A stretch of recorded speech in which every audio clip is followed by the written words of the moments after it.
used to believe that if I worked hard and treated people kindly, life would always take care of me. 48, I wasn't chasing dreams anymore. I was just trying to keep everything steady. I left London 15 years ago with my husband, Richard. We moved to Oregon for a fresh start. Quieter life. I had a small home, comfortable routine, what I thought was a love that had aged gracefully with time. I worked at a local publishing company. It wasn't a glamorous job. It made me feel capable and valued. Every morning began with the same calm rhythm. Cup of tea, soft light through the kitchen window. The sound of my husband moving downstairs. Thought that was happiness. Life has a way of changing without asking. One Monday morning, I was called into my manager's office. He looked at me with the kind of pity that already carries the answer you don't want to hear. He said, "Eleanor, we're restructuring. I'm afraid we have to let you go." Remember sitting there, numb. 15 years of my life gone in 5 minutes. Drove home in silence that day. Rain tapped against the windshield, soft but relentless like life itself whispering, "You don't get to control everything." I finally told Richard. He didn't even look surprised. He sighed and said, "Find something else. You always do." That was it. No hug. No comfort. Just words that felt like I was being dismissed instead of loved.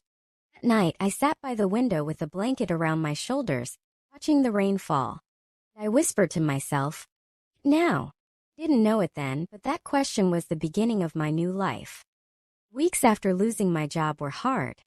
Tried to stay strong. I updated my resume, sent out applications, and even went to interviews that led nowhere. Richard grew more distant with every passing day. Started leaving earlier for work and coming home later. His eyes, once warm, now looked through me. Sometimes he'd sigh when I spoke. Quiet kind of sigh that says, "You're a burden."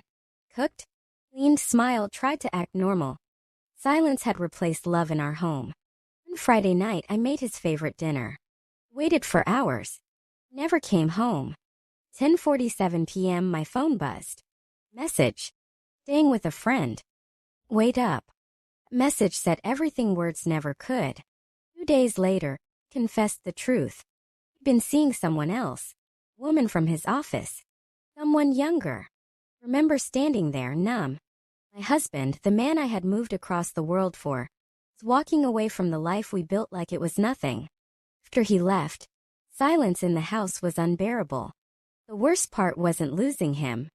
It was realizing I had lost myself long before he was gone. Days after that blurred together. Woke up and went through the motions, but everything felt hollow. It's piled up. Sold my jewelry, canceled my gym membership, learned to stretch every dollar. Friends stopped calling. People don't know what to say when your life falls apart, so they quietly disappear. Some nights I sat on the couch wrapped in a blanket, whispering, "You're fine," even though I wasn't. One afternoon, while walking downtown, I passed by a bookstore.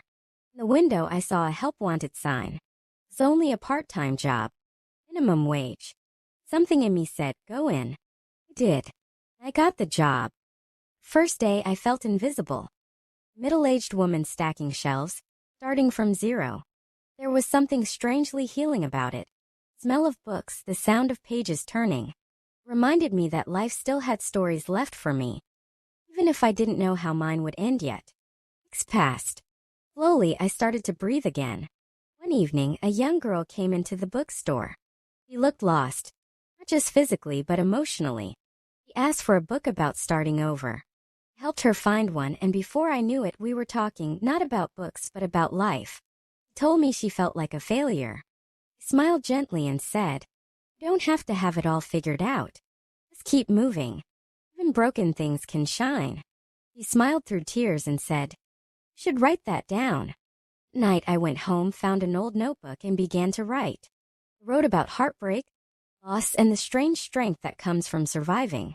I wrote for hours, for the first time, not for anyone else but for me. Writing became my therapy.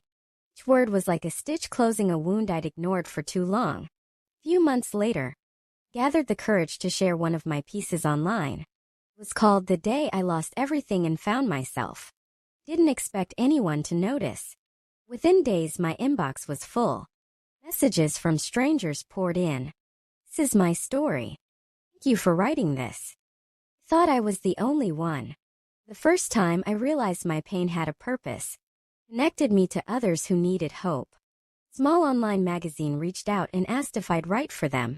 I said yes, my first yes to life in a long time. Soon I wasn't just surviving anymore. I was living. A year later, I walked past the same bookstore where I'd once worked.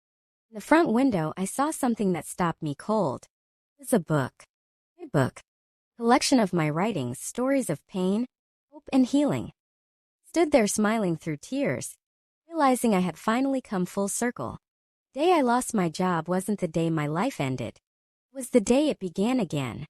I thought losing Richard was my greatest heartbreak. It was actually my greatest freedom.